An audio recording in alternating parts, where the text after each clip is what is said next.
Hi stranger, do you want to take a vacation to Sikkim to spend a few days there? Maybe you want to escape from the troubles of daily life or your job for a few days. Maybe you've lost your job. Or maybe you love traveling but don't know where to start when it comes to Sikkim. Well, I, your travel guide Shubho, having been to Sikkim quite a few times, can answer that for you. Usually, tour and travel agencies will only tell you about one or two ways to tour a place. But in this one, I'm going to give you 10 different ways to tour Sikkim. Also stick around till the end for a bonus. No, not that bonus. Perfect. Let's get started. To reach Sikkim, first we have to go to one of these three places: Siliguri train junction or Siliguri bus terminal, New Jalpaiguri train junction or Bagdogra airport. The trip will also end at any one of these three places for returning home.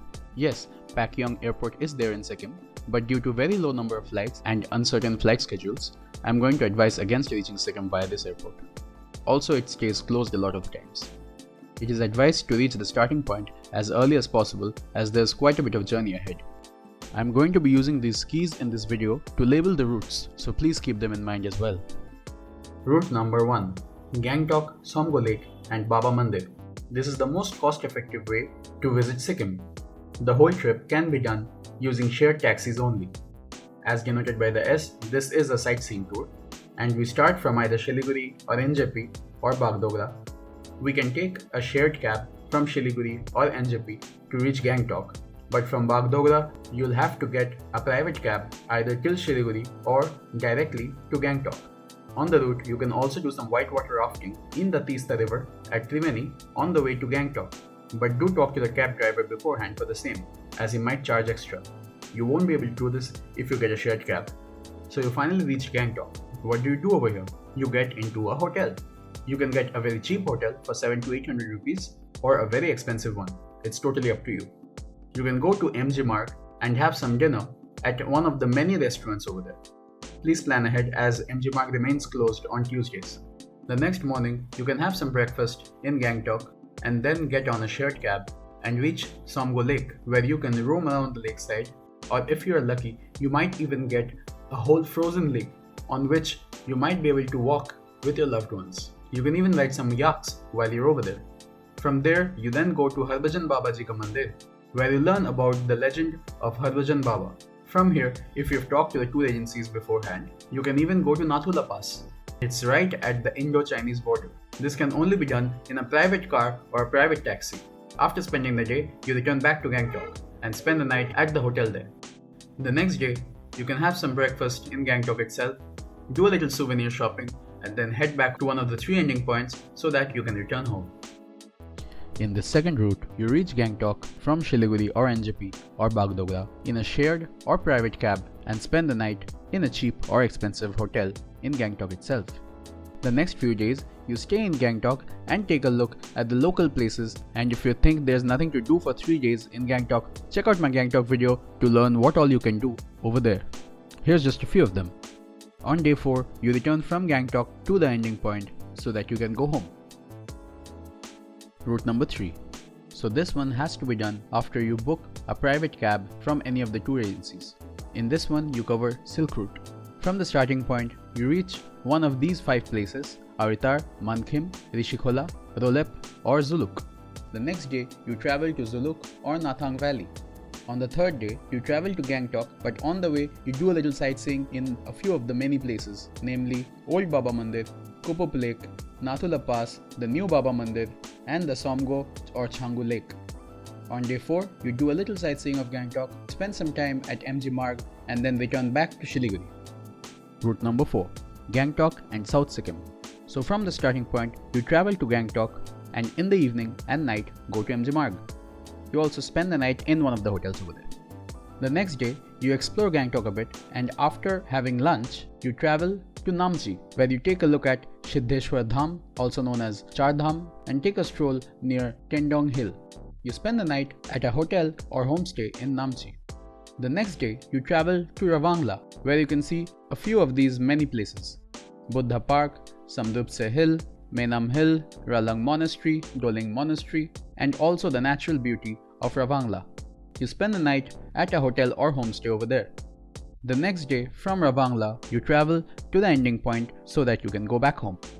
There's also a more relaxed way to visit Gangtok and South Sikkim, that is, instead of going to Namche and Ravangla and staying over there, you go to Temi Tea Garden, where you can spend a couple of nights. On day 4, if you leave early enough, you can take a look at Char Dham and maybe even Tendong Hill, and then head back to the ending point. The next route covers Gangtok and West Sikkim. So from the starting point, you reach Gangtok and spend the night over there. The next day, from Gangtok, you go to Ravangla, where you spend some time in the Buddha Park and Samdrupse Hill. Then you move on to Pelling, where you can take a look at the Pema Yangtze Monastery, the Rabdense ruins, and the Tashijing Monastery. The next day, in Pelling, you can go to the Shangacholing Monastery, which also has the statue of the giant Chinesic Buddha and also the Pelling Skywalk. After spending some time over there, you move on north towards Rimbi Falls, then the Rimbi Orange Garden, the Sewaro Rock Garden, Khichapalri Lake, Kanchenjunga Falls, and finally to Yoksam, where you'll be staying the night in a homestay. This is one of the 2 ways you can spend that day. You can go to Yoksam, or using this second route, you can go towards Uttari. So in Pelling, you take a look at the Pelling Skywalk, the Sangacholing Monastery, and the Chinesic Buddha statue, and then you head off towards Changi Waterfalls, the Singshore Bridge, and then you move on towards Uttari, where you can spend the night in a homestay. If it's operational, you might even be able to do some bungee jumping from the Singshore Bridge. On day 4, from Yoksam or Uttare, you can come down to Pelling, and if you want, you can do some paragliding as well before heading off towards the ending point so that you can go home. Route number 6. In this one, you start off by going to Gangtok and spending the night in a hotel over there. The next day, from Gangtok, you go towards Namche and take a look at Char Dham or the Tendong Hill. From there, you go to Ravangla, where you spend some time in Buddha Park or Samdrupse Hill. You spend the night in the Ravangla hotel or homestay. The next morning, from Ravangla, you go towards Pelling, where you can go towards the Pema Yangtze Monastery, the Rabdense ruins, the Tashijing Monastery, or the Pelling Skywalk, Sangacholing Monastery and Chinesic Buddha statue, and then move towards the Rimbi Falls, the Rimbi Orange Garden, the Sewaro Rock Garden, Khichapalri Lake, Kanchenjunga Falls, and then finally towards your Yoksam homestay. Or you can either go towards Uttare. So instead, you can take a look at Changi Waterfalls, the Singshore Bridge, and some beautiful nature in Uttare. The next morning, from Yoksam or Uttare, you come down to Pelling. You can do some paragliding if you have some time, and then finally end the whole trip by going home. Numbers 7, 8 and 9 are pretty self-explanatory if you followed my video so far. So here they are.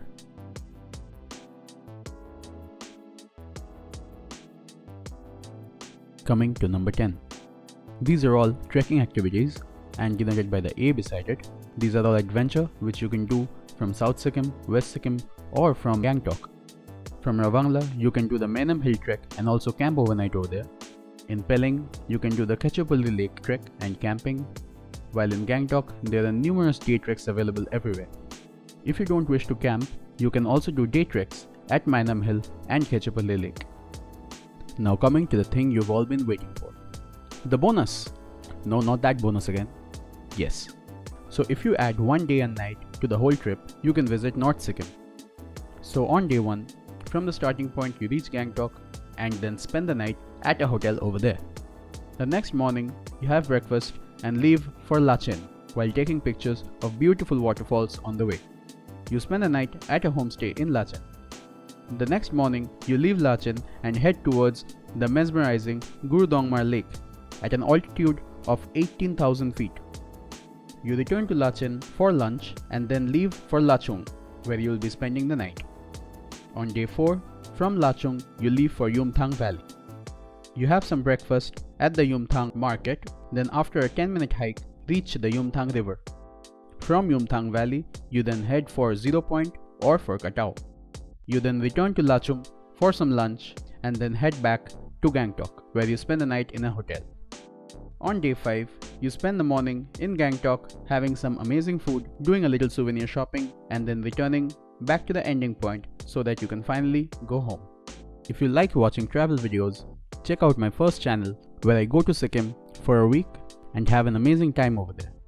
I hope you liked this video. If you did, leave a like, subscribe, and don't forget to hit the bell icon to get notifications of the next video as soon as it's out. Take care. Bye.